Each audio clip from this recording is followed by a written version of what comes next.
kamusta po kayo? We hope na you're all safe and sound. And once again, I'm Miss Jem, your narrator and voice actress. And my partner here, Rendel! si Rendel. Ayan. So kami po ang mga bosses behind Miss Love Tagalog Horror Stories na ngayon po ay Miss Jem Love Stories na. Huh? Yes, may pagbabago lang sa channel name but same voices pa rin behind it. So, syempre nagkaroon lang po ng new rules si YouTube. Kaya kailangan po namin Compromise. mag-compromise. May ibang term na naisip ako eh.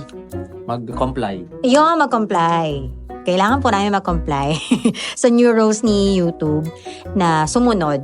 Kasi kung hindi, baka po maglalaho tayo. Okay. So, Mag-comment din po kayo para babasahin namin sa ating yes, next para video. makapili po kami sa susunod na ma-feature nating commenter. Ating kayanggaw. Yes, pwede nating For i-flash sa this, screen yung for highlighted this day. na yun. Kung ano yung natutunan ninyo sa story, kung ano yung favorite part nyo doon.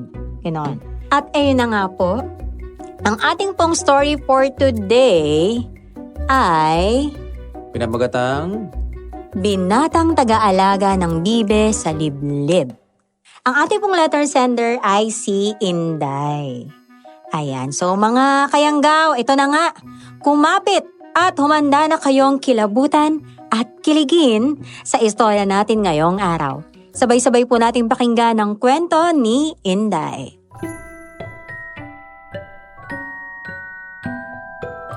Magandang araw po sa inyo, Miss Jem, at sa lahat ng taga-suporta ng channel ninyo. Unang-una sa lahat, nagpapasalamat ako dahil isa ang kwento ko sa napili ninyo para bigyan ng buhay sa pamamagitan ng inyong mga boses. Akala ko, ang aswang ay bumibihag lamang ng tao para makain, pero puso ko pala ang bibihagin niya. Habang nagsusulat ako ng kwentong ito, hindi ko maiwasang hindi matawa at kiligin. Ako nga po pala si Inday at tunghayan ninyo ang aking kwento. Inday! Inday! Anya ka pa ba? Oh, Aling Tere, napadaan po kayo. Halika po kayo. Pumasok po muna kayo sa loob. Nag-aalmusal po ako eh. Kain na rin po kayo. Ay, salamat ha. Pero busog pa ako eh. Kakatapos ko lang kasing kumain bago pumunta dito. May sasabihin sana ako sa'yo. Maaari ba akong makadilihensya kahit 300 lang oh? Pasensya na ha. Si Bong kasi nagwawala na naman sa bahay. Humihingi ng pera. Alam mo naman pag wala akong maibigay, nagagalit siya sa akin. Alam mo naman si Bong, hindi ako tinitigilan nun. Huwag kang mag-alala, ibabalik ko rin naman kaagad kapag nabenta na yung mais na inani ko kahapon, ha? Ay, Aling Tere naman eh. Kung hihiram po kayo sa akin para pambili po ng pagkain, papahiramin ko po kayo kaagad. Pero kung ibibigay nyo lang din po sa anak nyong lasinggero, ay nako, mahirap na po. Matanda na po si Bong. Kayang-kaya niya na po yung sarili niya. Kung ako nga po sa inyo, papalayasin ko na lang po yun sa bahay nyo para gumaan naman po yung buhay ninyo eh. Hindi ko naman pwedeng pabayaan si Bong, Inday.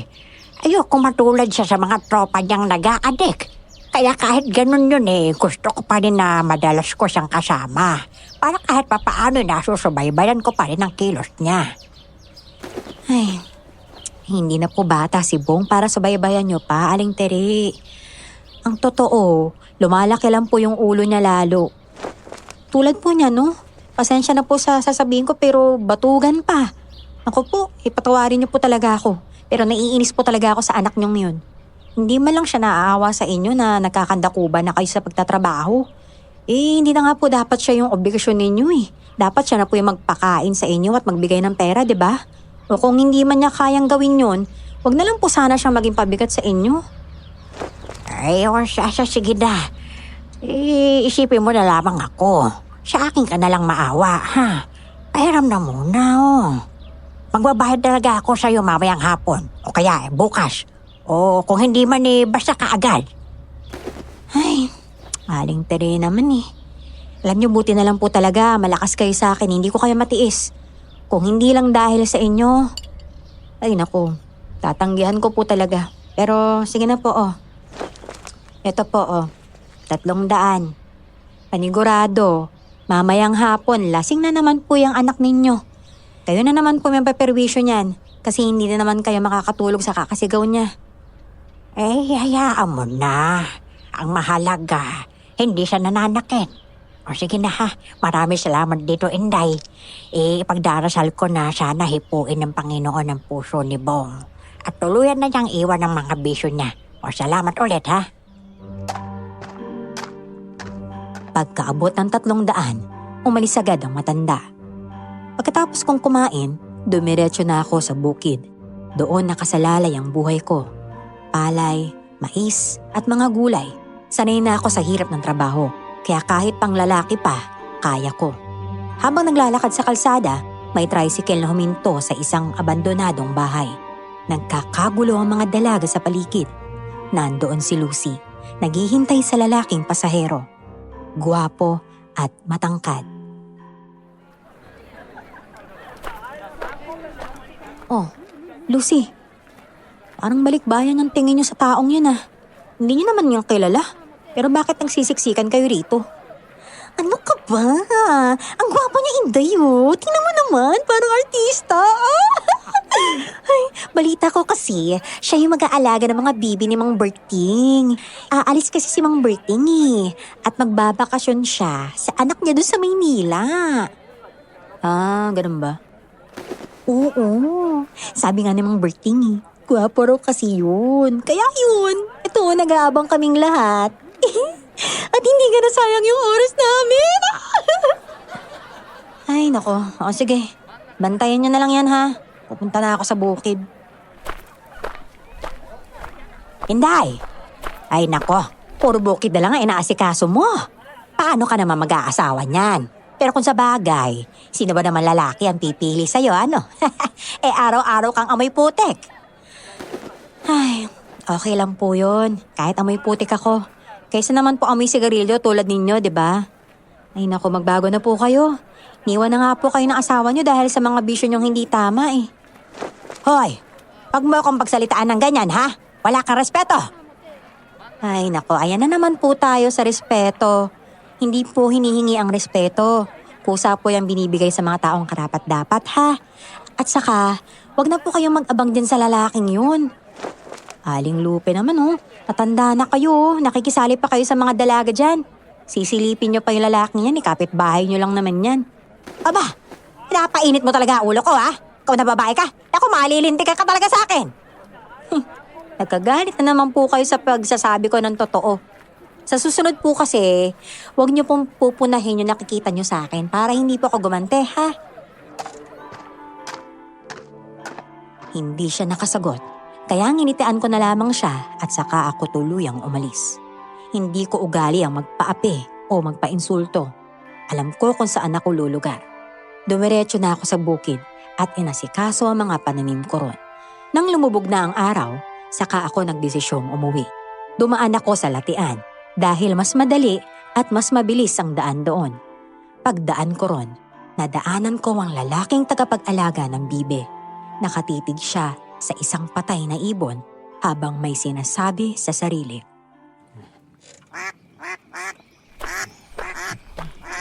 Oh, anong ginagawa mo dyan?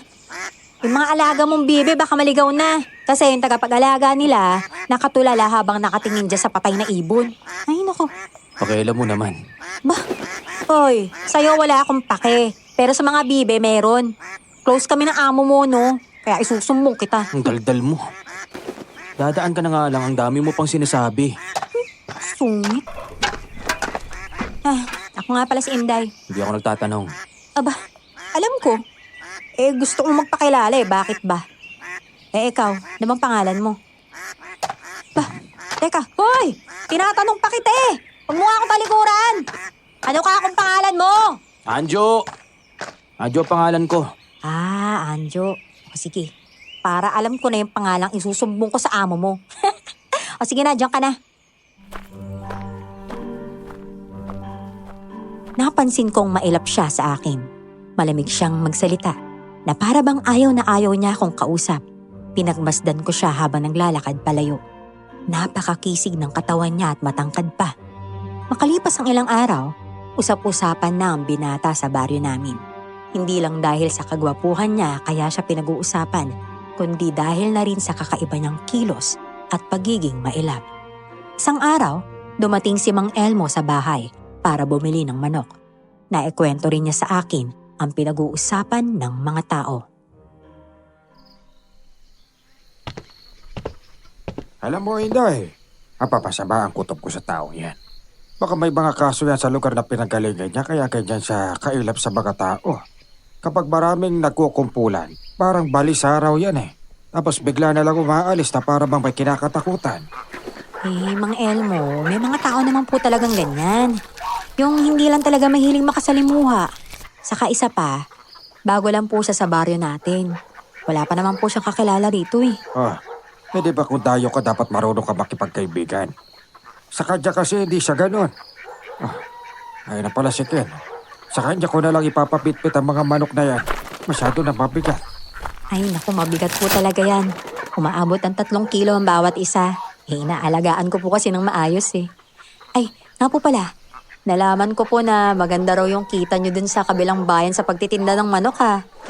Ano po, kamusta? Sino po yung nagbabantay sa pwesto nyo ron? Ay, ang pamangkin ko namamahala doon. Ayos. Mang Elmo, nasa na po yung mga manok? Ito. Dali mo sa bahay para makatay mo na at ma-deliver mo ron sa kabilang baryo. Alam niyo po ba, napadaan ako sa harap ng bahay ni Anjo. Pinagkakagulo ng mga babae. Siguro may gayong mayata yung lalaking yun eh. Kahit amoy putik, ang daming gusto lumapit sa kanya at yumakap. Iba na talaga mga kabataan ngayon. Alam mo, nung panahon namin, hindi kami pwedeng yakapin ng babae o lalaki na basta-basta lang. Dapat may basbas na mga magulang.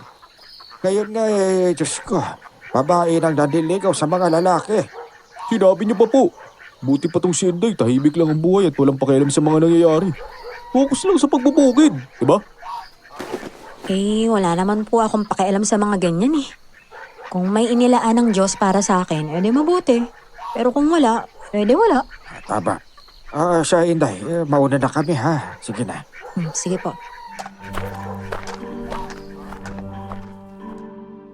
Tumango ako nang magpaalam si Mang Elmo. Napansin ko lang na palagi siyang amoy malansa at mabaho. Samantalang hindi naman siya nag-aasikaso ng mga manok.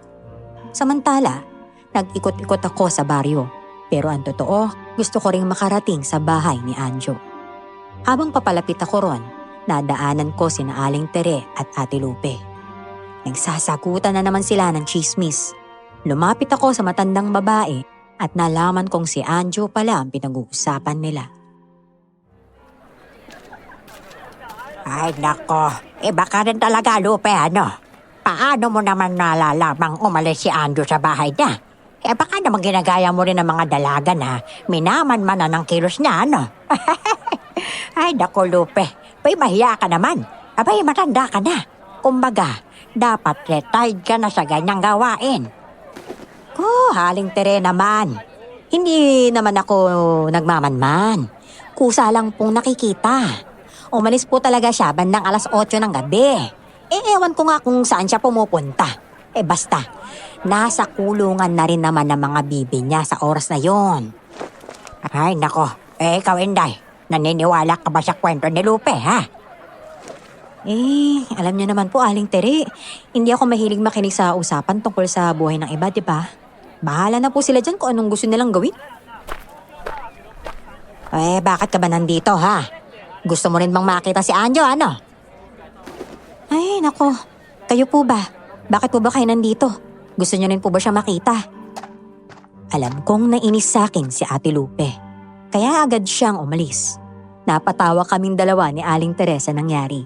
Nang tumingin ako sa bahay ni Anjo, nakita ko siyang lumabas. Napatingin siya sa akin at saka siya diretsyong lumapit. Nanlaki ang mga mata ng mga babaeng nakapaligid na para bang hindi sila makapaniwala. Inday, ganyan ba talaga ang mga tao dito sa inyo? Hindi naman lahat. Ay, taka. Magkakilala na kayong dalawa. Opo. nagkakilala na po kami. Anjo, si Aling Tere nga pala. Kamusta po, Aling Tere? Ay, maayos naman ako. O sige, maiiwan ko muna kayo para makapag-usap kayong dalawa ha.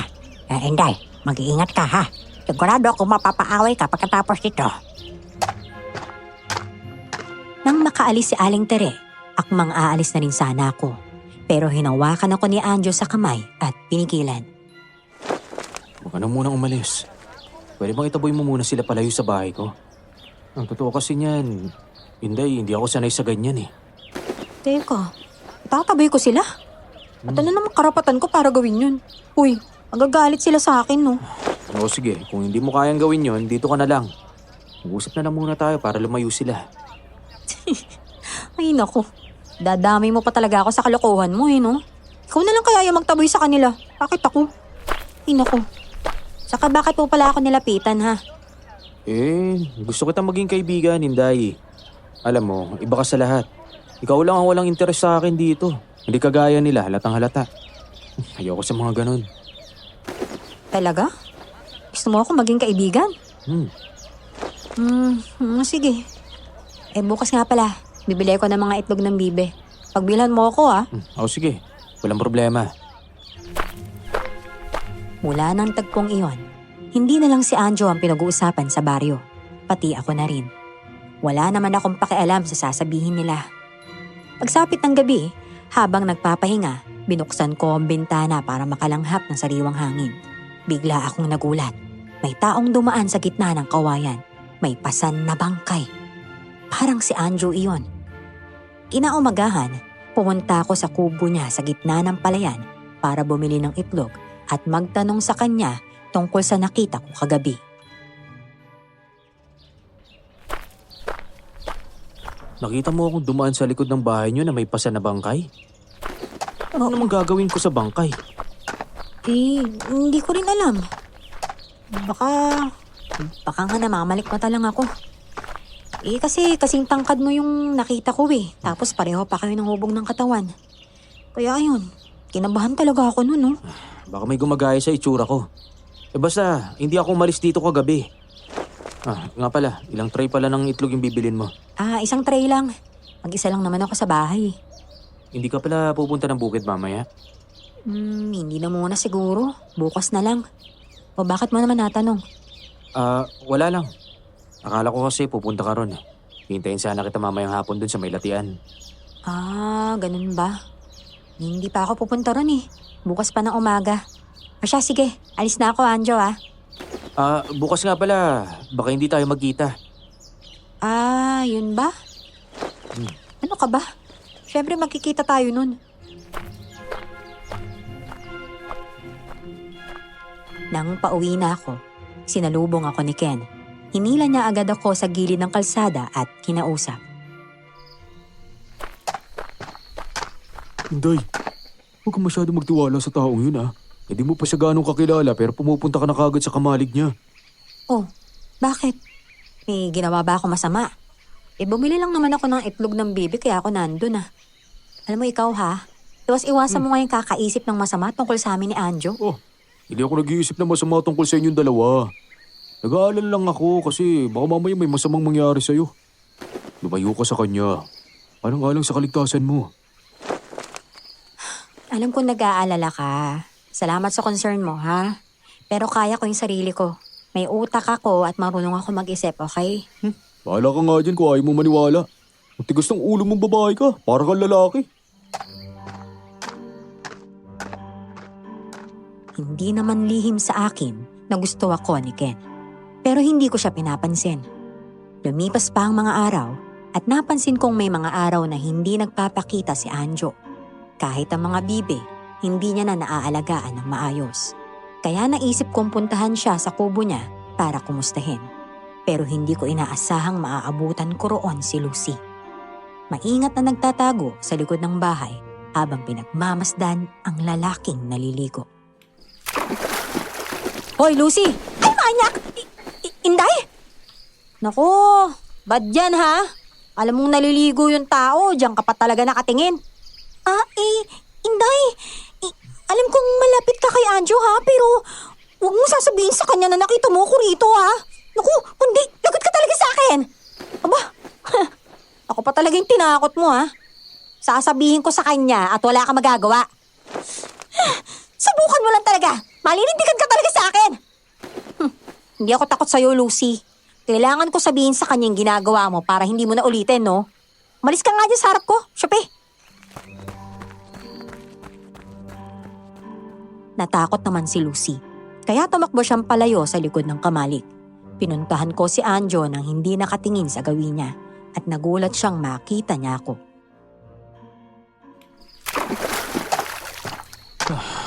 Bakit bigla-bigla ka nalang sumusulpot? Ay, pasensya na ha. Nagulat pala kita. Kasi si Lucy, nakita ko minaman-manan ka niya habang naliligo. Ayun, naabutan ko dun kanina. Ano? Teka, babaeng manyak yun ah. Wisit. Baka kasi namimiss ka lang nun. Dahil nga ilang araw ka nang di nagpapakita eh. Ano? Ikaw naman kasi. Ilang araw ka nagkukulong dito. Ano bang nangyari sa'yo? Wala. Sama lang yung pakiramdam ko. Bukas ilalabas ko rin yung mga bibi. Dadaling ko sila ron banda sa irigasyon para makapag-swimming sila. Sige. Magkita na lang tayo dun. Medyo awkward ang sitwasyong iyon. Lalo na't wala siyang damit pang itaas. Kaya naman umalis na ako. Nang pauwi na ako sa amin, may narinig akong usapan na pinatay raw ang anak ni Aling Tere. Dumiretso agad ako sa bahay ng matandang babae at nadatnan ko siyang umiiyak habang yakap-yakap ang duguang katawan ng anak niya. Maraming tao ang nasa paligid at naaawa sa sitwasyon niya. Aling Tere! Patay na po si Bong! Tumawag po tayo ng punerarya! Hindi. Ayoko. Bakit ba nagmamadali kayo? Hayaan niyo muna akong mayakap ang katawan ng anak ko. Anak ko! Anak ko! Aling Tere, nakikiramay po ako. Mang Elmo, ano po bang nangyari kay Bong? Sinaksak siya ng tropa niya eh. Sabi nila nag-aaway raw sila habang nagiinuman. Kaya ayan, nasaksak si Bong. Nakatakas naman yung tropa niya. Ay, kawawa naman po tuloy sa Aling Tere. Kailangan na rin natin magpatawag ng albularyo. At hindi lang naman ito ang problema ang haharapin natin. May mga bangkay raw na nawawala sa sementeryo. 3 gabi ng sunod-sunod. Ha? Teka, sino po nagsabi? Hindi sino pa. Si Kapitan. Nagulat ako sa balitang iyon. Kaagad akong lumapit kay Aling Tere. Pinagaan ko ang loob niya at pinaramdam sa kanya na may masasandalan siya sa problemang kinakaharap niya. Doon na siya pumayag na tumawag ng punerarya.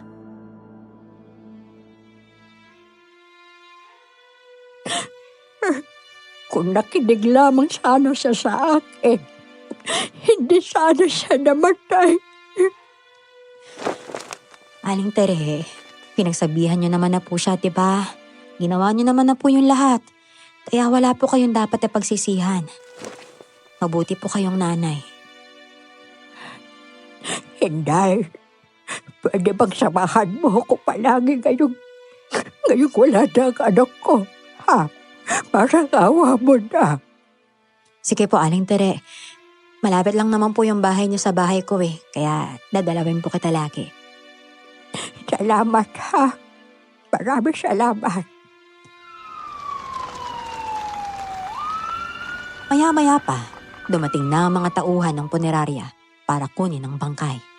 Palihim naman akong kinausap ni Mang Elmo tungkol kay Anjo. May nagsabi sa akin kanina. Sa 3 gabing sunod-sunod na pagkawala ng mga bangkay sa sementeryo. Aba, 3 gabi rin daw nakita si Anjo na umaalis. Hating gabi na raw nakakabalik. Teka, ano naman pong kinalaman ni Anjo sa mga nawawalang bangkay? Hindi kaya siya kumukuha ng mga bangkay.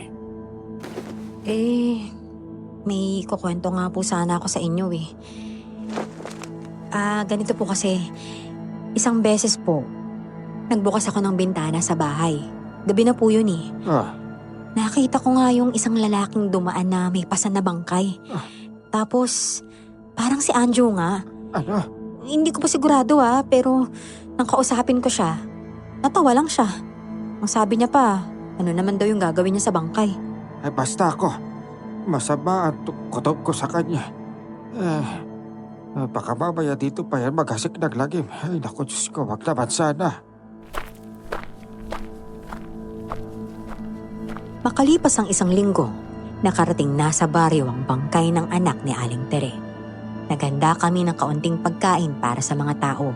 Ambag-ambag lamang iyon ng mga taga-baryo. Naroon din ako para samahan si Aling Tere. Iyak siya ng iyak habang nakatingin sa katawan ng anak niyang nasa loob ng kabaong. Aling Tere, nag-aalala na po ako sa inyo. Baka po may masamang mangyari sa inyo kapag tuloy-tuloy kayong umiiyak. Baka ma-dehydrate pa po kayo niyan eh. Teka. Ito po, tubig. Uminom po kayo ng tubig. Salamat pero wala talaga akong ganang kumain o uminom man lang. Hanggang kayo kasi, hindi pa rin ako makapaniwala na nasa loob na siya ng kabaong. Noong nakaraan linggo lamang kasama ko pa siya eh. Aling Tere, naiintindihan ko po kayo ha. Pero kumalma na po kayo. Tama na po muna yung pag-iyak. Ang mabuti pa, maupo po muna kayo ha. Tapos inumin niyo na po itong tubig na kinuha ko.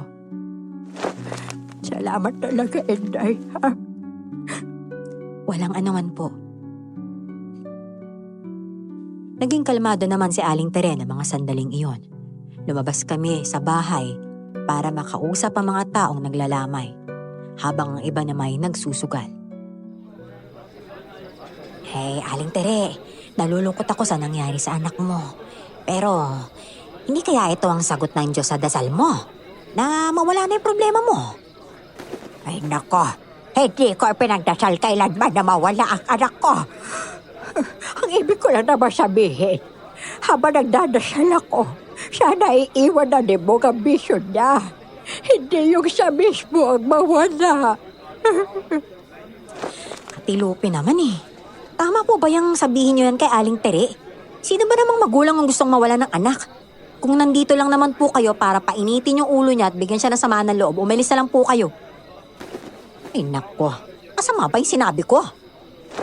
Opo, kasing sama po na ugali niyo. Umirap siya at di na umimik. Saka tumalikod na lang sa amin. Maya-maya pa, dumating sina Lucy at Ken. May dala silang kape at asukal para ibigay kay Aling Tere. Aling Tere, nakikiramay po ako. Ito po yung maibibigay ko, kaunting pandesal po ha. Nabinili ko dun sa tindahan. Nakikiramay po ako. Yan lang po yung kaya ko ibigay, Aling Tere. Pasensya na po ha. Ay, ano ba kayo? Walang problema. Nagpapasalamat ako sa tulong ninyo. Eh, tamang-tama. Wala akong pambili ng kape saka ng pandesal para sa lamay eh. Kaya maraming salamat sa inyo ha. Ewan siya, maiwan ko muna kayo riyan. Sige po. Inday. Hindi ba close kayo ni Anjo? Bakit wala siya dito ngayon? Malay ko ron. Lang namang sunduin ko pa siya sa bahay niya, no? Ay, ang taray mo Porke malapit kayo ngayon sa isa't isa. Mukha naman nakalimutan mo na yata si Ken na manliligaw mo. Paano ko naman makakalimutan hindi ko nga natandaan. Nagsabi na rin ako dyan na wala pa sa isip kong pumasok sa relasyon, no? Eh, mga iha. Inday, sumama ka na lang sa akin sa loob ng bahay, ha? Eh baka kung saan-saan pa mapunta ang usapan ninyo. Awat na yan. Para makaiwas, sumunod na lamang ako kay Aling Tere. Pero nang mapatingin siya sa kabaong, napasigaw siya. Agad akong lumapit at doon ko nakita, wala na ang bangkay ng anak niya. May mga bakas pa ng kalmot sa kabaong na para bang pinilit iyong mabuksan mula sa loob.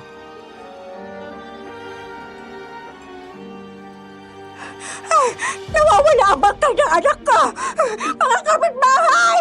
Nawawala ang bangkay ng anak ko si Mang! Ano nangyari? Diyos ko, Sino naman po kumuha?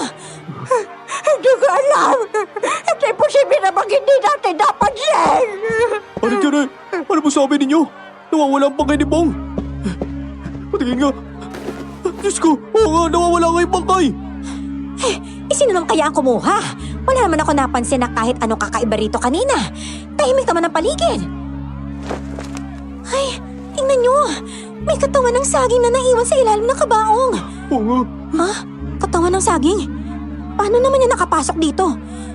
Ang mabuti pa, hanapin na natin yung bangkay. Teka, saan naman natin hahanapin?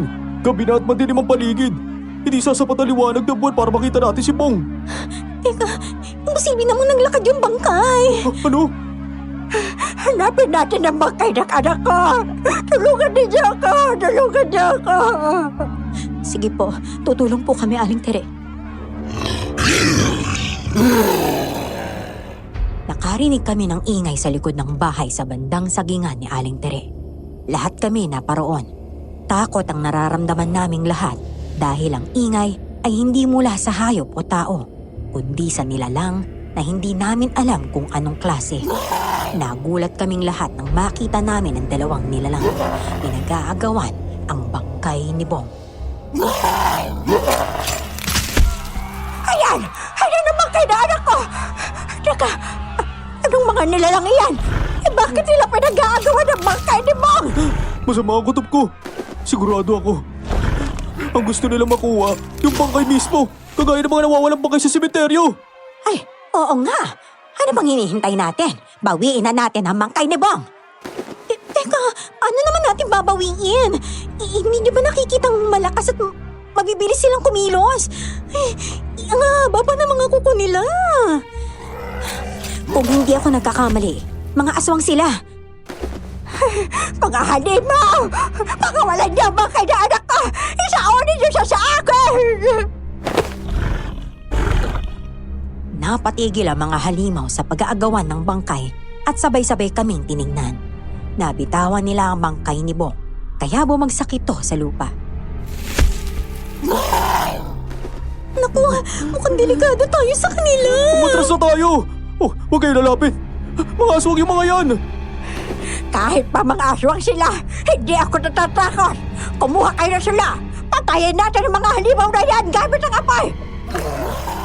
Naku, mukhang natakot sila sa sinabi mo, Aling Tere. Ayan, sabay-sabay silang umatras palayo. Tingnan niyo yung isang halimaw. Parang kawing na Anjo. Si Anjo? Ay naku, oo nga. Nasisinagan ng buwan yung mukha niya. At kahawig niya nga si Anjo. Ayan na, bangkay na anak ko! Kunin nyo na at ibalik nyo na sa kabaong! Hindi ako papayag na hindi ko siya mailibing ng matino! Hindi ako papayag na makain nila ang anak ko! Halos hindi ako makagalaw ng gabing iyon. Tama sila. Kahawig nga ni Anjo ang isa sa mga halimaw. Ang tindig, ang tangkad, ang katawan. Pagsikat ng araw, nag-iba ang tingin ng mga tao sa binata. Habang papunta ako sa bukid, siya lang ang laman ng usapan ng mga taong nandoon. Siya nga talaga yata yung kumukuha ng bangkay sa sementeryo. Ang tanong, ano ang ginagawa niya sa mga bangkay? May mga aswang na kumakain ng bangkay. Dapat kasi winisikan nyo sila ng asin kagabi. Masusunog sila at manghihina. Ay, wala nang nakaisip noon, Mang Elmo. Natakot kami lahat. Ano ba namang makakita ka ng dalawang aswang na nag-aagawan ng bangkay sa harap mo, hindi ba? Dalawang aswang? Kabay sino na ba kaya yung isa? Makikisali lang ho ha. Hindi kaya ikaw yon, Mang Elmo, ang isa sa mga aswang kagabi? Kasi wala kay Salamay eh. Ano? Ay nako, ayan na naman si Inday. Dadaan lang para sumabat. Wala ka talagang respeto sa matatanda, ano? Kahit si Mang Elmo, ginaganyan mo. Nagbibiro lang naman po ako. Kayo po talaga yung iniinis ko. Ate Lupe, kung ako sa inyo, tigilan nyo na yung kakachismis kay Anjo, ha? Paano na lang kung totoong siya nga yung aswang kagabi at malaman niyang kayo yung nagpapakalat niyan? Eh di babalikan kayo nun. Hoy, huwag mo nga akong takutin ng ganyan. Ang totoo, gusto mo lang talaga siya ipagtanggol kaya kaganyan. Abay, hindi ka ba naniniwalang si Anjo nga nakita natin kagabi? Eh hindi ka naman bulag para hindi mapansin yun, eh hindi pa? Hindi na ako umimik at tinalikuran ko na sila. Kahit harap-harapan na ang ebidensya, gusto ko pa ring maniwala na nagkamali lamang kami kagabi. Siguro dahil sa nararamdaman ko para kay Anjo, kaya ayaw ko siyang makita bilang halimaw. Pagdating ko sa bukid, nabigla ako nang may bumato sa akin ng maliit na lupa. Si Anjo pala ang naroon, nakangiti papalapit sa akin.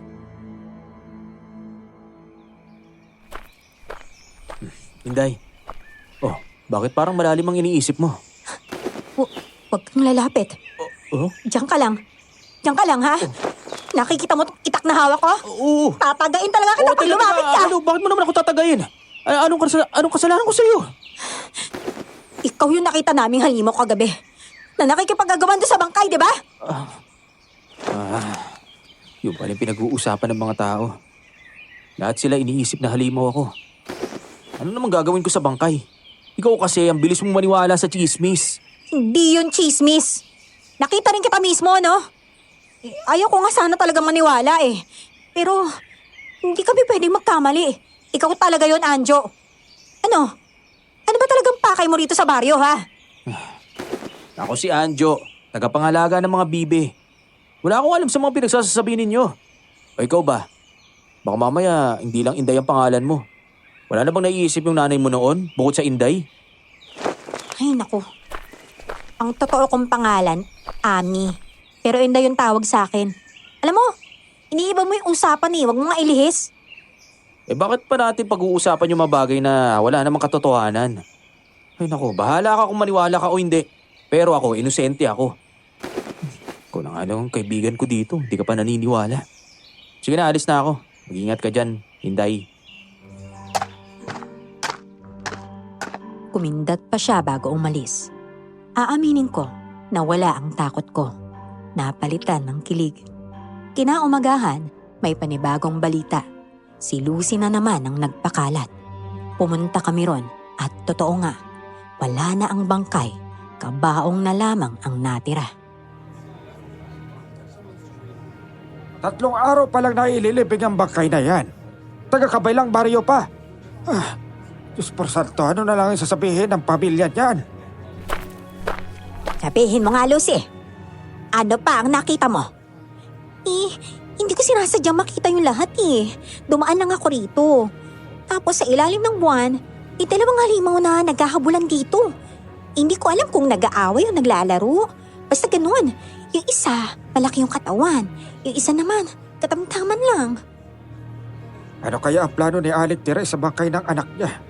Abay, kapag nailibing yun, baka kunin lang ulit ang aswang.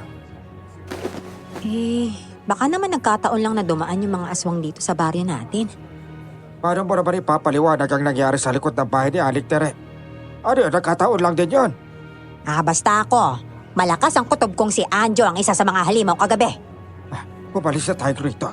Ipaalam na natin sa kapitan ng lahat. Ang kinakatakot ko po kasi, baka hindi lang bangka yung gusto nila. Kundi pati tayo. Di ba mas gusto ng mga aswang yung buhay na tao? Ay naku tama ka. Baka kaya sila kumakain ng bangkay.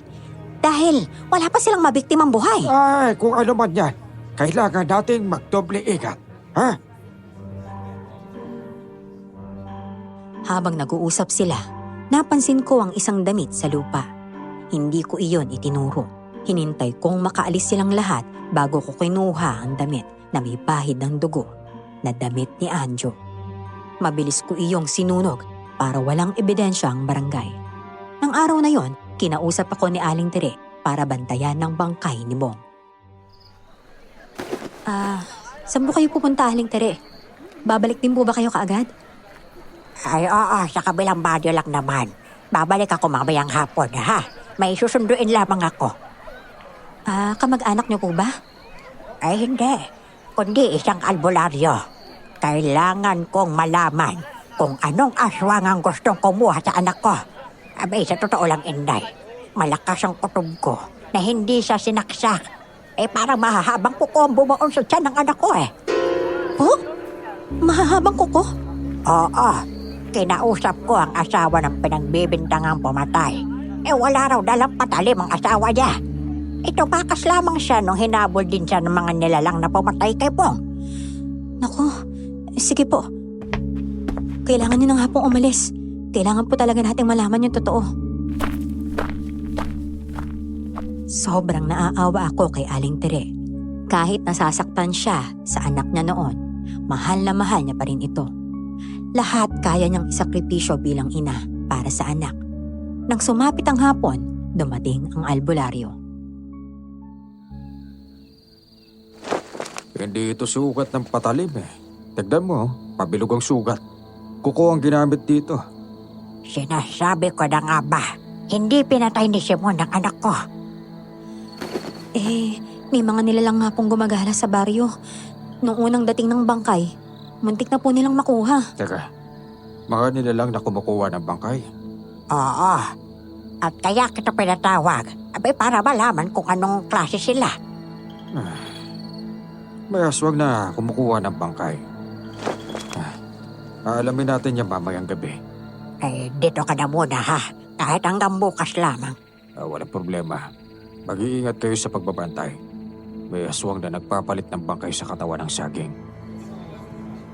Ay, noong nawala nga po yung bangkay, may nakita kaming katawan ng saging sa ilalim ng kabaong eh. At naaalala ko, dalawa silang halimaw. Nag-aagawan pa sa bangkay ng anak ko. Kung ganoon, maaari silang magkaalyado o magkalaban. Paano? Tayo lang ba magbabantay mamaya? O magsasama pa tayo ng iba? Hindi ka pwedeng sumama. Matanda ka na at wala na magbabantay sa bangkay ng anak mo. Maghanap na lang tayo ng ibang makakasama natin. Ako na po ang maghahanap. Kakausapin ko po yung iba. Matapos ang usapan na yon, una kong pinuntahan ang bahay ni Ken para yayain siyang magbantay. Bakit di mo ayain si Anjo? Kung talagang di siya halimaw, di ba? Susubukan ko. Kakausapin ko siya kung ano yung sasabihin niya. Dumiretso naman ako sa bahay ni Lucy. Pumayag naman siyang sumama. Sunod kong pinuntahan ang bahay ni Mang Elmo.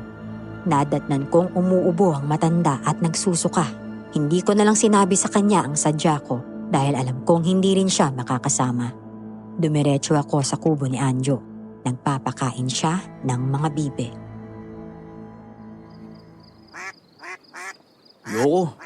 Yokong lumabas sa gabi. Saka nakarinig ako ng mga kwento na may aswang daw na gumagala. Takot ako sa mga aswang. Baka naman may tinatago ka kaya ayaw mong sumama. Hoy, maniwala ka sa akin, Inday. Wala akong tinatago, no? Paano ko sabihin ko sa'yo na ako mismo nakakita?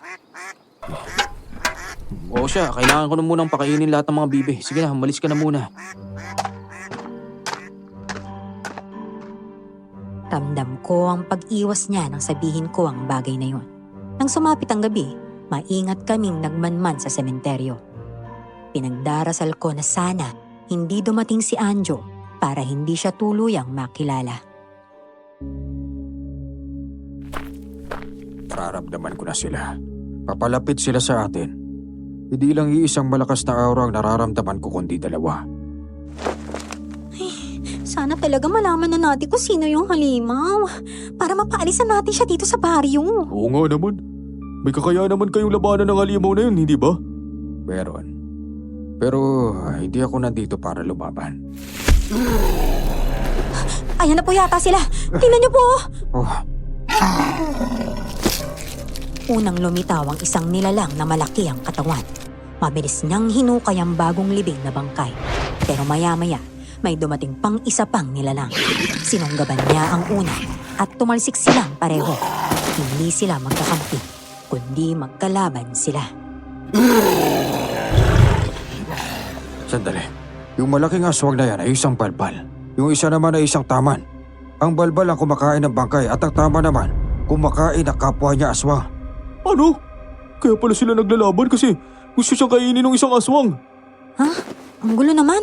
Ito ang palinaw. Isa sa kanila ang mabuti at isa naman ang masama. Kailangan nating malaman kung sino ang mabuti at sino ang masama. Teka, hindi po ba kayo maghihimasok sa laban, ha? Ay, hindi no. Laban nila yan, hindi akin. Maghihimasok lang ako kapag kailangan na talaga. Umalis na tayo rito. Umalis kami at bumalik sa bahay ni Aling Tere. Doon ipinaliwanag ni Kuya Lito kung bakit may aswang na gustong kumuha sa bangkay ng anak niya. Aswang na balbal? Sino sa kanila yung balbal? May pinaghihinalaan kaming tao dito eh. Si Anjo. Siya kaya yung balbal o hindi? Nakita kong naglalaban ng balbal at ang taman dun sa sementeryo. Kaya gustong patayin ang tama ng balbal dahil gagawin niyo itong pagkain. Hindi ba sinabi niyo ring isa sa mga aswang na yun ang mabuti? Ibig sabihin, hindi sila parehong masama. Baka yung balbal lang talaga yung naghahasik ng lagim. Sino naman kaya yung balbal, Aber? Ang sabihin mo, naku, pinagtatanggol mo lang si Anjo, no? Ay naku, hindi natin siya mapapali sa baryo hanggat hindi bumabalik ang amo niya mula Maynila. Wala rin naman tayo karapatang sugurin siya. At wala rin naman tayong karapatang palayasin siya. Dahil lupa ng amo niya yung tinitirhan niya eh. Sandali, hindi niyo kailangang magtalo dahil sa halimaw na yon. Hindi kumakain ng buhay ang mga balbal. Pero maaari silang pumatay o magpapatay habang anyong tao pa lamang sila. Sa tingin ko, aswang na balbal ang pumatay sa anak ko. Tama ka, Aling Tere. Siya nga ang pumatay sa anak mo. Marami pa ring tao sa lamay para magsugal. Halos hindi ako mapakali ng gabing iyon. Pakiramdam ko, may masamang nangyari kay Anjo. Hindi ko rin alam kung sino siya sa dalawang halimaw, pero sobra-sobra ang pag-aalala ko sa kanya. Teka nga, kanina ka pa hindi mapakali riyan ha? Parang napakalalim ng iniisip mo, Inday. Wala po ito, Aling Tere. Sabihin mo na sa akin. Baka matulungan kita. Hindi din naman kita huhusgahan. Ay, tungkol po kay Anjo. Alam kong umaasa kang sana. Si Anjo na lamang yung mabuting aswang, hindi ba? Gusto mo sa ano? Hindi ka naman magkakaganyan kung hindi. Ay, pwede ko po bang mahalin ng isang aswang? Alam kong aswang talaga siya pero ayoko pong isipin na siya yung masama sa kanilang dalawa. Ganyan talaga ang pag-ibig. Kaya ka maraming napapahamak dahil dyan eh. Sige po. Uwi na po ako, Aling Tere. Marami naman po kayo makakasama dito eh. Sige, mag-iingat ka, Inday, ha? Nang gabing iyon, hindi ako dumiretso sa bahay. Dumaan muna ako sa sementeryo. Pero wala na ron ang mga aswang. Kaya naisip kong puntahan si Anjo sa kubo niya para alamin ang kalagayan niya. Pagdaan ko sa latian, may narinig akong paulit-ulit na tunog. Parang may naghuhugas. Dahan-dahan akong sumilip at nakita ko si Anjo. Duguan habang naghuhugas ng kamay. Anjo! Anong ginagawa mo rito, Inday? Umalis ka na. Hindi ako aalis hanggat hindi mo sinasabi sa akin yung totoo. Alam ko na yung totoong pagkatao mo. Alam kong isa kang aswang. Pero anong uri ka ba? Alam mo na yung pagkatao ko. Hindi ka man lang ba natatakot na sasaktan kita? Natatakot. Hindi. Ewan, basta. May sugat ako sa tekiliran. Kailangan ko ng tulong mo para makabalik ako sa kubo. Sige, tutulungan kita. Teka lang. Bakit nga ba kita tutulungan? Paano kung bigla mo ako sakmalin? Naku, diyan ka na nga lang. Bahala ka dyan kung may masamang mangyari sa'yo. Gabi na gumagala ka pa. Pinilit niyang tumayo at dahan-dahang naglakad papunta sa kubo niya. Sumunod lang ako sa likuran niya. Takot at kabang nararamdaman ko. Pero parang may nag-uutos sa akin na sumama. At ang nag-utos na iyon ay ang puso ko. Huwag mo na ako sundan. Bumalik ka na. Sagutin mo na muna yung tanong ko. Gusto mo sagutin ko ang tanong mo ngayong ganito yung sitwasyon ko? Oo. Doon sa kubo mo ha? Sasama ako doon. Huwag mo nang pilitin kung natatakot ka. Natatakot nga ako pero sasama pa rin ako. Ngumiti si Anjo at hinila ang kamay ko papasok sa kubo niya. May ginamit siyang likido para gamutin ang sugat niya. Maya-maya lang, parang maayos na kaagad siya. Para bang wala lang sa kanya ang sakit na ininda niya kanina.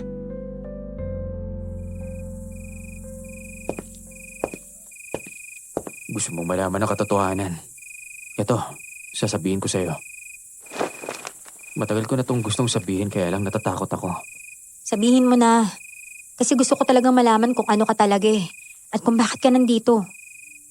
Isa akong aswang na taman. Hunter kami ng kapwa namin mga aswang. Kalahating tao at kalahating aswang ako pero hindi ako halimaw gaya ng iniisip ninyo. Isa kang taman? Kung ganun, hindi ikaw yung kumakain ng bangkay, tama? Hindi. Ang balbal, sila yung kumakain ng mga bangkay. Kaya mo ba siya binabantayan dun sa sementeryo dahil gusto mo siyang kainin? Binabantayan ko siya para hindi siya makakuha ng mga bangkay. At kung may pagkakataon, papatayin ko siya para makain. Trabaho ang pinunta ko rito. Pero hindi ko alam na may balbal palang nakatira dito. Teka, kilala mo ba kung sino yung balbal na yon? Hindi. Hindi ko siya kilala. Ang alam ko lang, gabi-gabi siyang nasa sementeryo. At inaabangan ko siya ron. Ay, alam na kasi ng lahat ng tao na may aswang dito eh. Natatakot lang ako na baka pagplanuhan kanilang patayin. Kaya mo sila. Balang araw, malalaman din nila na hindi ako masama. Eh bakit hindi ka na lang kasi umalis ng baryo? Nandito ako para magtrabaho. Trabaho ang pinunta ko rito at aksidente lang na nagkita kami ng balbal. Yan ang kinabubuhay ko, bakit ako aalis? Kailangan mong umalis para maligtas mo yung sarili mo sa galit ng mga tao rito. Ikaw ang dahilan kung bakit ayaw kong umalis, Inday. Hindi ako nakaimik ng mga sandaling iyon. Halos mabingi ako sa lakas ng kabog ng dibdib ko. Mahal ko na nga si Anjo. Pero kailangan kong mag-isip, lalo na at anumang oras, pwede siyang pag-initan ng mga tao. Nang sumapit ang umaga, wala na ang albularyo sa lugar namin. Lalo akong nagulat nang makita ko ang mga taong sama-samang naglalakad papunta sa kubo ni Anjo. Nagtanong ako at si Mang Elmo ang humarap sa akin. Huwag ka nang humarang, Inday. Alam na madami kung bakit ayaw mong galawin ang lalaking yon. Alam ko magkaibigay kayo dalawa, hindi ba? Eh ano naman po ba kasing gagawin niyo sa kanya? Hindi naman po siya masamang nilalang eh. Napagkasunduan na naming sunugin ang lalaking yon. Hindi. Hindi niyo po pwedeng gawin yan, Mang Elmo. Bakit? Eh bakit hindi, Inday? Eh paano kung madagdagan pa yung nawawalang bangkay sa sementeryo? Gusto mo bang mangyari yon? Hindi. Hindi naman kasi siya yung kumukuha ng bangkay. Ang balbal yung kumukuha. At hindi ba, ang sabi ng albularyo na isa sa kanila yung mabuti, paano kung si Anjo pala yung mabuti? Tapos siya yung mapatay ninyo? Paano naman ko si Anjo yung masama? Ay nako, hindi mo na kami mapipigilan, Inday. Inuuto ka ng taong yun. Baka mamaya ginagamit ka lang niya para maituloy niya yung lagim sa baryong to. Umalis ka na sa tinaraanan namin dyan, Inday. Tabi Wala akong nagawa, kaya nagpatuloy sila sa pagsugod. Sumunod ako sa likuran nila hanggang makarating kami sa kubo ni Anjo. Nagtataka siya noon. Inaayos pa niya ang mga bibe para dalihin sa latean. Dami nyo naman. Ano kailangan nyo sa akin? Alam nyo, kung hindi naman yan mahalaga, umalis na kayo. Wala akong sapat na oras para harapin kayong lahat, lalo na may trabaho pa ako. Una sa lahat, hindi ka namin sasaktan kung marunong ka lang pumili ng tamang desisyon. Aalis ka ba sa baryo namin o susunugin ka namin? Aalis? Bakit naman ako aalis? Lupa nyo ba itong kinakatayuan ko ngayon? Hindi naman ah. Kung may dapat palayasin dito, hindi ako yun. At sino kung hindi ikaw? Tama na! Tama na yung satsat! Papatayin ka namin kapag hindi ka umalis ngayong araw na to! Huwag na huwag kayong magkakamaling saktan ako dahil hindi ko kayo uurungan. Tao sa tao bang gusto ninyo? Pagbibigyan ko kayo. Aba, lumalaban siya. Eh mukhang hindi siya natatakot sa atin. Nako, wala kayong alam sa kaya kong gawin. Pwede akong maging halimaw kahit araw at hindi nyo kayang tumbasan ang lakas ko. Sa sinitbawang ka rin naman manghihina eh. Alam namin kung anong makakatalo sa'yo. Yan ba sinabi ng albularyo sa inyo? Na kaya nyo akong patayin sa asin at bawang lang? Mga mabababang uring aswang lang tinatabla ng mga ganyan. Tanging manggagamot lang ang nakakaalam kung paano ako patayin. Natakot ang mga tao, kaya nagsiurungan sila. Kinuha ni Anjo ang itak at isa-isa silang tinutukan. Alam kong lalaban siya sa lahat para sa kaligtasan niya. Huwag niyo na kasi siyang galitin kung ayaw niyang masaktan. Ikaw naman kasi Inday eh. Pinagtatanggol mo pa talaga yung lalaking yan. Alam mong perwisyo lang yung dala niya dito sa baryo natin, di ba? Perwisyo? Wow ha, kung makapagsalita ka naman. Parang hindi kita nahuling sinisilipan si Anjo noon ah. Tumigil lang nga kayo dalawa. Ay naku, alam naman nating lahat na diyan papanig si Inday eh. Malapit na siya sa lalaking yun. Ano ba plano mo kay Inday? Ginugulo mo ang buhay niya simula nang tumating ka dito. Wisit na lalaking to. Ano ba? Wala akong ginugulo no. Tahimik lang ako nag-aalaga ng mga bibi dito. Kayo ang lumalapit at nag-iiskandalo. Malis na nga kayo. Dahil marami pa akong kailangang gawin.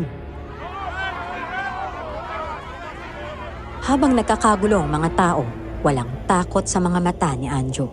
Siya laban sa lahat. Natutuwa ako sa tapang na meron siya. Naniniwala akong hindi talaga siya masama. Maya-maya, dumating si Aling Tere. Humahangos. Mga kasama, nawawala na naman ang bangkay ni Bong! Ano? Hindi ba, Rico? Sino naman ang kumuha ng bangkay kayo? Nandito naman ang lalaking ito! Baka balbalang kumuha.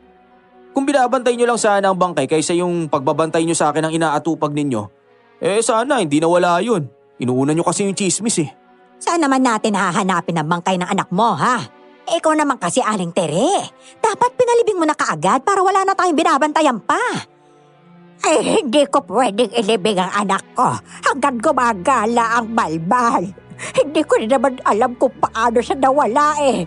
Natulog lamang ako sandali tapos pagdilat ko, bukas na yung kabaong at wala na siya sa loob. Sandali! Baka mamaya naging amalanhig na ang anak mo kaya siya nawala. Imposible namang mawala yon nang wala kumuha. O ano pa bang hinihintay ninyo? Umalis na kayo at tulungan nyo si Aling Tere sa paghahanap ng bangkay ng anak niya. Mga kasama, halika na kayo. Hindi pa kami tapos sa'yo, Anjo. Tandaan mo yan. Kayo ang bahala kung kailan nyo ako balak tapusin. Pero tandaan nyo rin to, sa oras na may maglakas loob na manakit sa akin, hindi ako papayag na hindi ako makakaganti. Nagsialisan silang lahat at ako ang naiwan. Nginitian ako ni Anjo. Lumapit ako sa kanya at hinawakan ko siya sa braso.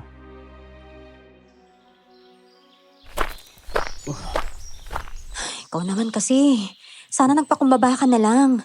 Mas lalo silang magagalit sa'yo dahil lang matapang ka pa eh. Hindi. Lalaban ako kung sasaktan nila ako, no? Tao lang sila. Hindi nga ako dapat matakot sa kanila eh. Hindi naman porket aswang ako, may karapatan na silang sugurin ako. Wala akong ginagawang masama, no? Aswang ako pero hindi ako masama. Tao pa rin ako. Ay, oo na. O paano, iwan na muna kita ha. Tutulong lang ako sa paghahanap ng bangkay ng anak ni Aling Tere. Duda ako kung mahanap pa yung bangkay na yun. Sigurado akong sinadya yung kunin ngayon dahil may nakakaalam sa plano ng mga tao na susugurin nila ako. Walang kasama si Aling Tere sa pagbabantay. Kaya yun ang pinakamagandang pagkakataon para makuha ang bangkay, di ba? Kung saan-saan namin hinanap ang bangkay ng anak ni Aling Tere. Pero wala talaga. Nang sumapit ang hapon, wala pa ring bakas. Sumuko na ang iba sa sobrang pagod. Pero si Aling Tere, walang balak kuminto sa paghahanap sa kagubatan. Nanginginig na ang katawan niya sa sobrang kapaguran. Naku, Aling Tere, magpahinga na po muna kayo. Tingnan niyo po oh, nanginginig na po kayo. Hindi pa kayo nakakain dahil inuna niyo po yung paghahanap ng bangkay ng anak niyo, di ba? Aling Tere, naiintindihan ko po kayo. Pero sana alagaan niyo pa rin po yung sarili niyo, ha? Hindi talaga ako papayag na makuha nila ang bangkay ng anak ko, Inday. Kailangan ko talaga makita ang katawan ni Bong. May mga tumutulong pa naman po sa paghahanap.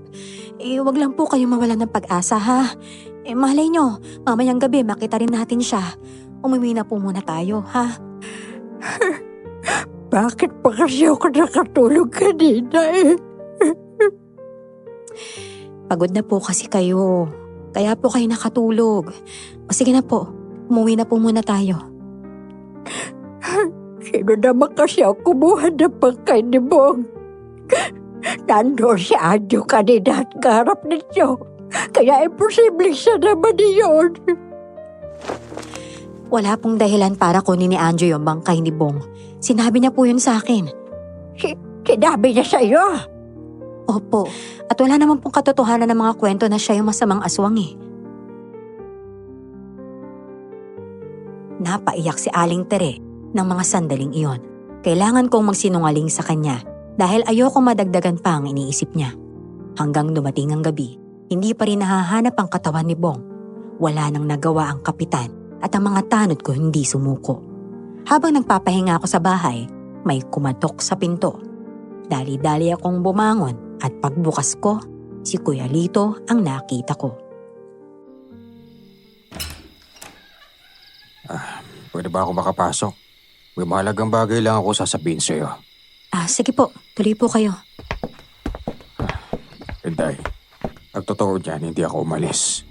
May minaman-manan akong tao. Malakas kasi ang hinala ko na siya ang balbal at hindi nga ako nagkamali. Sino po? Si Bang Elmo. Ha? Oo. Siya ang aswang na balbal. Siya ang nakalaban ng aswang na taman. Teka, kilala ko po yung aswang na taman eh. Si Anjo. Sinabi niya sa akin na hindi siya kumakain ng tao. Tama. Hindi talaga kumakain ng tao ang taman. Dahil kapwa aswang ang kinakain nila. Teka, ano pong gagawin natin? Ano po yung patunay niyo na si Mang Elmo nga po yung balbal? Ang balansa niyang amoy at ang babaho niyang hininga. Kanya talaga ang amoy niya dahil kumakain siya ng bangkay. Oo nga po. Kasi napansin ko rin po yan eh. Hindi talaga kaaya-aya yung amoy na hininga ni Mang Elmo. Hindi ko lang pinansin masyado noon eh. Kasi iniisip ko matanda na siya at inakala kong nawala lang siya ng gana maligo saka mag-toothbrush. Kaya ganun yung singaw niya. Pero hindi po pala talaga normal. Ano't ano pa man, kailangan natin maganda para mapatay ang balbal na yan. Kaya po pala napakainit ang dugo niya kay Anjo. Gusto niya tong paalisin sa baryo dahil may malalim pala siyang dahilan. Napatigil kami nang may marinig akong tumatawag sa pangalan ko mula sa labas. Lumapit ako at nakinig muna. Boses iyon ni Lucy. Inday! Inday! Buksan mo yung pinto! Si Lucy to! Oh, Lucy! Anong ginagawa mo rito? Pumasok ka. May bisita rin ako sa loob eh.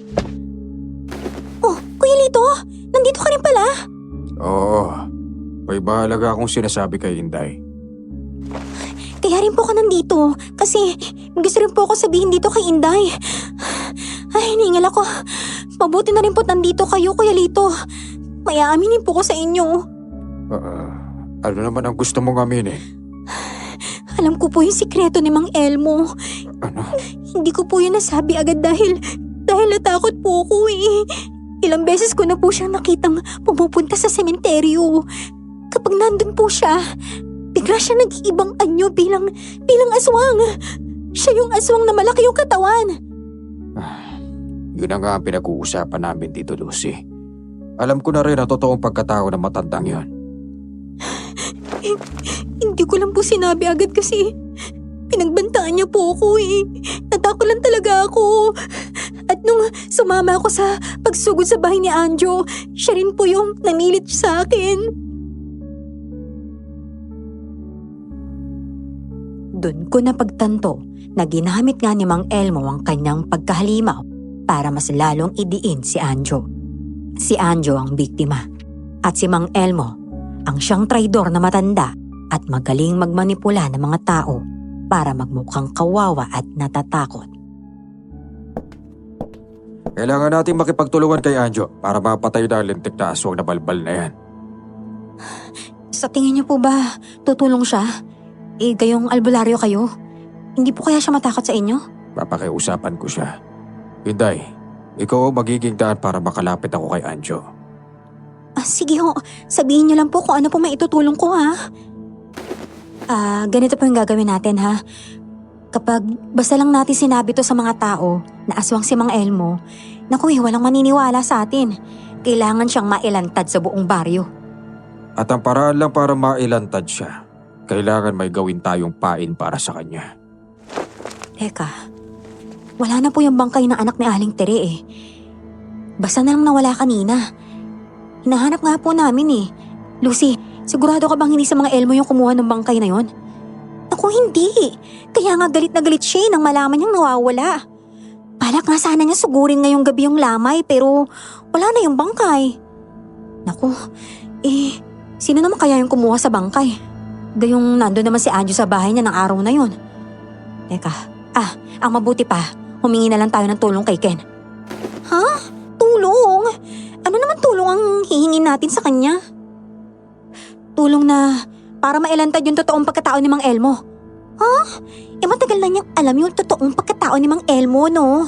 Siya pa nga yung tumutulong dun sa matanda eh. Kaya nga kumalat yung balita tungkol kay Anjo dahil si Ken mismo yung nagpapakalat noon. Ha? Nagpagamit si Ken kay Mang Elmo? Nang gabing iyon, kaming tatlo ang pumunta sa kubo ni Anjo. Hinarap niya kami, pero kita ang takot sa mga mata niya. Habang nakatingin kay Kuya Lito, alam ko ang iniisip niya na ipinagkanulo ko siya sa albularyo.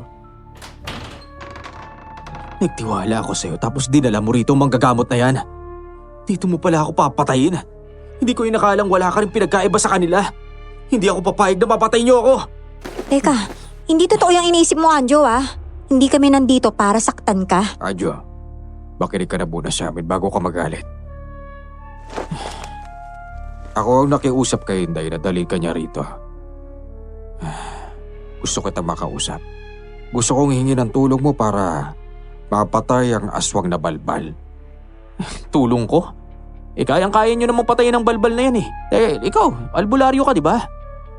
Hindi ko siya kayang patayin. May sakit na ako sa puso kaya hindi ko na kayang lumaban. Ikaw ang kailangan ko, Anjo. Papayag ka ba na makipagtulungan sa akin? Hindi ako nagtitiwala sa'yo. At ayokong magtiwala sa'yo kahit kailan. Alam ko na kung saan itong mauuwi. Pakikinabangan mo lang ako tapos papatayin mo ako kapag wala na akong pakinabang sa'yo. Hindi yan totoo. Sa tingin ko nakaranas ka lang ng pagtaksilan kaya ganyan ka magsalita. Gusto ko bang ako sa'yo na iba ako sa kanila? Hindi pa rin ako makikipagtulungan sa'yo. Galit siyang tumalikod sa amin ng gabing iyon. Kinausap ko si Kuya Lito at si Lucy na umalis na muna at bukas na lang kami mag-usap. Kailangan ko munang kumbinsihin si Anjo na makipagtulungan sa amin. Umalis na muna po kayo ha. Ako na pong bahala sa kanya. Kakausapin ko siya hanggang sa makumbinsi ko siyang umanib sa atin. Sige, siguraduhin mong mapapapayag mo siya para matapos ng lahat. Kailangan bukas may plano na tayo kung paano natin matatapos ang balbal na yon. Magmamanman din ako sa kilos ni namang Elmo at Kian. Tama yan, para malaman mo rin kung anong plano nila. Sige na ho. Pasensya na pero kailangan niyo po munang umalis. Ingat ho kayo. Anjo! Anjo! Kausapin mo naman ako. Umalis na sila. Ako na lang yung nandito. Umalis ka na. Ayoko kitang makausap. Sige na naman no. Kausapin mo naman na ako. Wala naman talaga akong masamang balak sa'yo eh. Alam na namin kung sino talaga yung aswang na balbal. Pumasok ka. Ay, salamat naman. Pumayag ka na rin makapagtulungan sa amin. At paano naman kung traitor rin ako ng manggagamot na yon? Hindi yun mangyayari, Anjo. Ako yung bahala sa'yo, okay? Sabihin mo lang sa akin kung ano yung kapalit ng gusto mo. Basta makikipagtulungan ka lang sa amin. Alam mo kung ano ang gusto ko. Ikaw. Ako? Oo. At kung ayaw mo, hindi ako papayag na makipagtulungan sa kanila. Sige. Pero saka na natin pag-usapan yan kapag napatay na ninyo yung balbal, ha? Nang sumapit ang umaga, agad kong sinabi kay Kuya Lito na handa nang makipagtulungan si Anjo sa amin. Dinala ko siya sa latian, kung saan pinaliliguan ni Anjo ang mga bibe. Doon kami nag-usap tungkol sa plano kung paano huhulihin ng balbal. Ikaw lang ang may kakayahang lumaban sa balbal. Anong plano mong naiisip, Anjo? Ewan ko lang kung papayag kayo sa gagawin ko Pero kailangan natin ng bangkay para gawing pain sa balbal. Alam kong mahuhulog siya sa bitag dahil hindi siya makakatanggi kapag kabangkay na yung kaharap niya. Kung gano'n, saan naman tayo kukuha ng bangkay? Hindi naman pwedeng kukuha tayo ng bangkay sa sementeryo para gawing pain.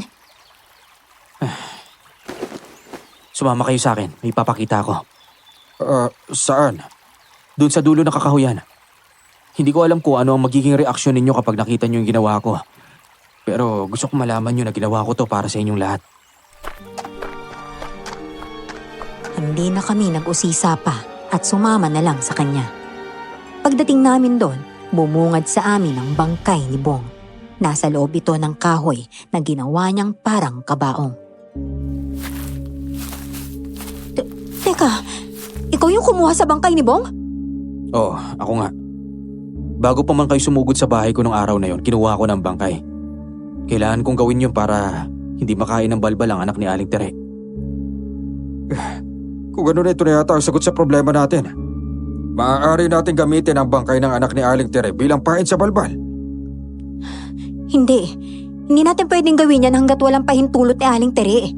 Ano na lang sasabihin niya kapag nalaman niya to, di ba? Kung magpapaalam tayo, hindi siya papayag. Sisiguraduhin ko namang hindi makakain ng balbal ang anak niya Kahit na, hindi ako sang-ayon dyan. Kailangan malaman ni Aling Tere na ikaw yung kumuha sa bangkay na anak niya.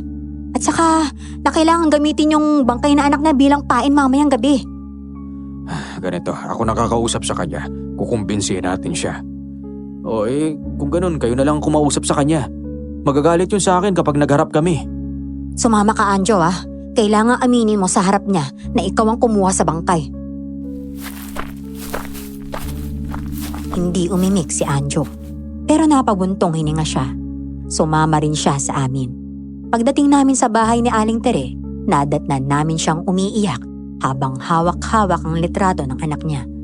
Nang makita niya si Anjo, galit niyang ibinaba ang litrato at lumapit sa kanya.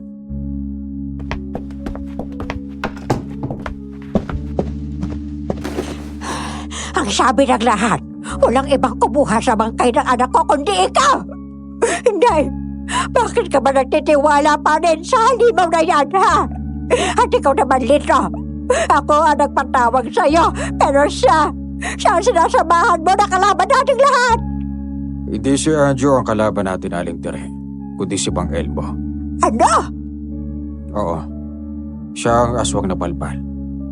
Pahilin na rin sa baryo ang nakakalam ng totoong pagkatao niya. Sa katunayan, nandito kami para may pagtapat sa inyo.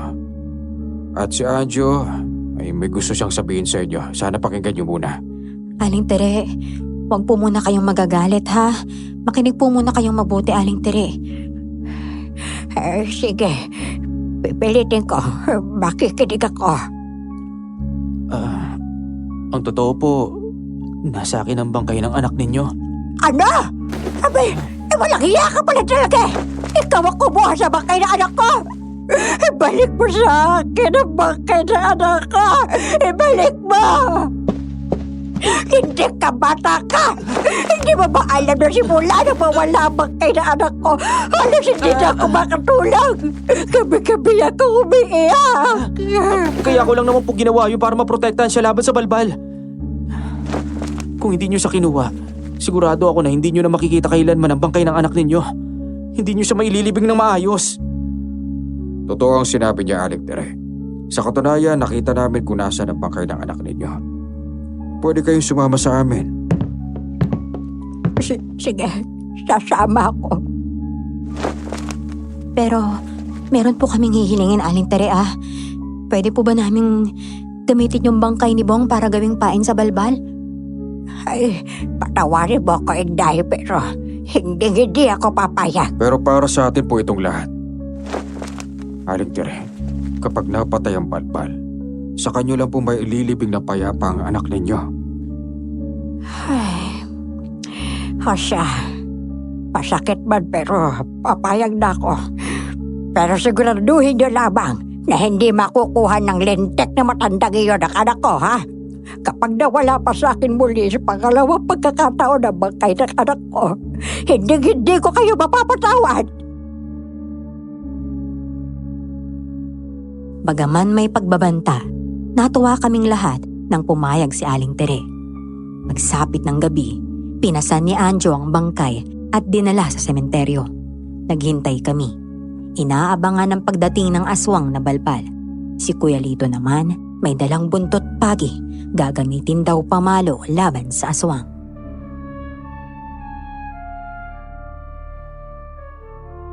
Anong oras kaya darating ang aswang na balbal? Darating yon, sigurado ako. Teka, si Anjo kaya? Saan siya nagtatago? Huwag kang masyado mag-alala sa kanya. Alam niya ang ginagawa niya. Nung nanglaban po kasi sila ng aswang na balbal na yun, nasugatan siya eh. Baka maulit na naman yun at mapahamak siya. Nandito naman ako eh. Tutulong ako hanggat kaya ko. Maya-maya pa, dumating na ang aswang na balbal. Nang susunggaban na niya ang bangkay ni Bong, biglang lumitaw ang aswang na taman. Pinigilan niya ito ng buong lakas. Hindi inaasahan ng balbal ang pag-atake, kaya nang sunggaban siya ng taman, napatihaya siya sa lupa. Kayo na, tamang pagkakataon para lumabas tayo. Ihanda mo ng asin at bawang mo. Siguraduhin mong hindi matatamaan si Anjo. Opo, bilisan po natin. Kailangan na nating mapatay ang aswang para matapos na ilaban na to. Gayon na, Inday! Hoy! Aswang na balbal! Akala mo ba hindi ko alam kung sino ka? Wala ka ng takas ngayon! Nandito kami para tumulong sa pagpatay sa'yo. Marami ka nang niloko. Pero ngayong gabi, malalantad ka na sa buong baryo. Sugurin na natin siya! Ah! Mabilis kaming tumakbo ni Kuya Lito para sugurin ang aswang na balbal. Halos ayaw niyang pakawalan ng aswang na taman. Pareho silang nagsunggaban at nagkalmutan. Pinalo ni Kuya Lito ng buntot pagi ang balbal at umangil ito sa tindi ng sakit. Sinabuyan ko naman siya ng asin at bawang. Pero natalsikan si Anjo. Umangil siya at humarap sa akin, kaya natakot ako at napaatras. Sinabihin naman kasi kita na mag-iingat ka at baka si Anjo ang tamaan mo. Hindi ka naman nakikinig eh. Ay, naku, pasensya na po. Nag-iingat naman po ko kaya lang natalsikan po talaga siya. Sa susunod, mag-iingat ka na. Ayan na naman. Nasa ibabaw na naman si Mang Elmo. Papaluin ko siya sa likod para mapatay na to. Sige po. Ah! Akmang papaluin ni Kuya Lito ang aswang na balbal. Pero nasalo ng aswang ang kamay niya. Itinulak siya nito, kaya napaatras si Kuya Lito at natumba. Sunod namang ako ang inatake ng balbal. Hindi ko na siya nasabuyan ng asin at bawang. Natumba ako at pinagkakalmot niya ako. Napasigaw ako sa sobrang sakit. Sinakal niya ako kaya halos hindi na ako makahinga at makakilos. Sinunggaban naman ni Anjo ang aswang at kinagat ito sa leeg. Kaya natalsikan ako ng dugo. Ayos ka lang ba, Inday? Ayos na po ako. Kayo po ba? Ayos lang po ba kayo? Hindi ko na kayang lumaban. Pakiramdam ko na kaninikip na ang dibdib ko. Ikaw na ang umawak nito. Tulugan mo si Anjo. Sige po. Tapusin niyo na ang aswang na balbal. Pero teka, hindi po ako marunong gumamit nito. Haluin mo lang. Lakasan mo. At kaya ng sinabi ko kanina, mag-ingat ka at baka si Anjo na naman ang mapalo mo. Pinulot ko ang puntot pagi at naghanda akong umatake sa kinaroroonan ng dalawang aswang. Naghintay ako ng tamang tiyempo. Nakita kong nakalmot niya si Anjo sa tagiliran. Pareho na silang sugatan at duguan. Nang matumba si Anjo, doon na ako mabilis na umatake sa balbal. Hinampas ko siya ng hinampas ng buntot pagi, kaya napasigaw ang halimaw sa sobrang sakit. Tatapusin na talaga kita ngayong gabing aswang ka! Sige na, Inday! Hampasin mo ba siya para tuluyan na sa mangina? Hindi kita titigilan! Inday! Inday! Nandito na kami! Nakita mo na, Mang Elmo? Nandito na lahat ng taga-baryo. Kaya wala ka na kawala ngayon. Lumuhod sa lupa ang aswang na balbal at nagbalik sa anyong tao. Sugatan na siya at halos wala nang natitirang lakas. Sa pagkakataong iyon, naging malinaw na sa lahat kung sino talaga ang tunay na masama.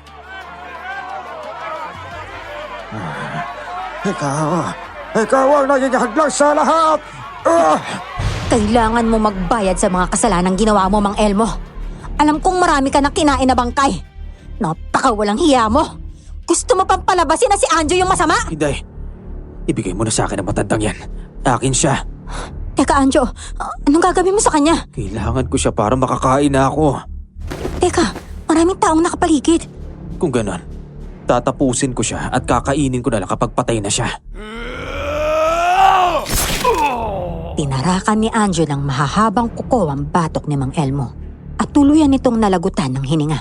Nagsigawan ng lahat ng tao. Matapos ang gabing iyon, muli nilang iniuwi ang bangkay ng anak ni Aling Tere. Iniwan nila ang bangkay ni Mang Elmo sa sementeryo at sigurado akong kinain na iyon ni Anjo. Nang sumapit ang umaga, kahit may mga sugat ako at masakit pa ang katawan, nagtungo pa rin ako sa bahay ni Aling Tere. Naroon pa ang manggagamot at halatang hindi pa rin sila makapaniwalang na ibalik ang katawan ni Bong. Ay, nandiyan ka pala, Inday. At tuloy ka dito sa loob. Salamat po, Aling Tere. Kumusta po kayo? Kuya Lito, kayo, kamusta? Ayos naman ako. Uuwi na rin ako sa amin. Aling Tere, magpa-schedule ko na kung kailan mo ililibing ang anak mo. Wala nang kukuha sa kanya sa sementeryo. Ay, bukas. Pupunta ako sa simbahan. Salamat nga pala sa ginawa mo dito, ha? Abay, kung wala ka, baka hindi ko na nakuha ang bangkay ng anak ko. Huwag kayo magpasalamat sa akin. Kung may dapat kayong pasalamatan, hindi ako yon, kundi si Anjo. Mamaya, pupunta kami kay Anjo doon sa kubo niya, ha? At saka nga pala, balita ko, pinadakip daw ni Kapitan si Ken. Ano po? Anong ginawa kay Ken? Ikukulong daw siya sa sementeryo sa loob ng 1 linggo bilang kabayaran sa ginawa niya. Ay, kawawa naman po pala siya. Inday, hindi mo man lang ba kukumustahin si Anjo? Kakamustahin ko po. Pupuntahan ko nga po siya sa kubo niya ngayon eh. Ay, sige ha. Sana naman ay maging masaya ka sa desisyon mo. Tumango lamang ako sa kanya at agad nang umalis. Sa daan, nakasalubong ko si Lucy. Bigla niya akong niyakap at nagpasalamat. Inday! Payakap nga! Alam mo, kung wala ka, baka hanggang ngayon nakakulong pa rin ako sa takot kay Mang Elmo. Ano ka ba? Wala yun, Lucy.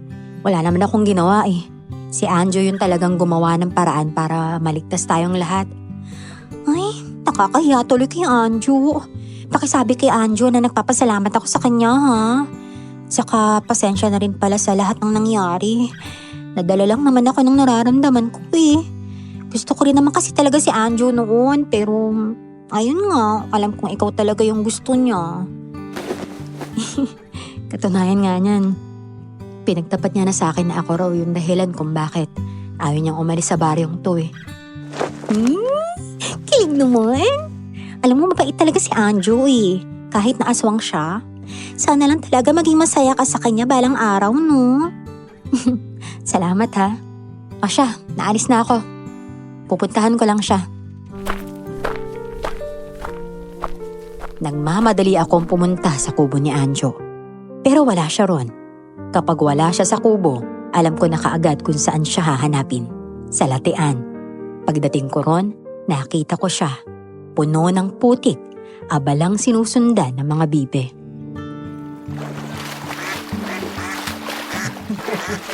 Oh, Anjo, mga bibi lang yung dapat naliligo dyan, ha? Bakit pati ikaw nakababad dyan? Wala lang. Hinahanap lang ng katawan ko ang lamig.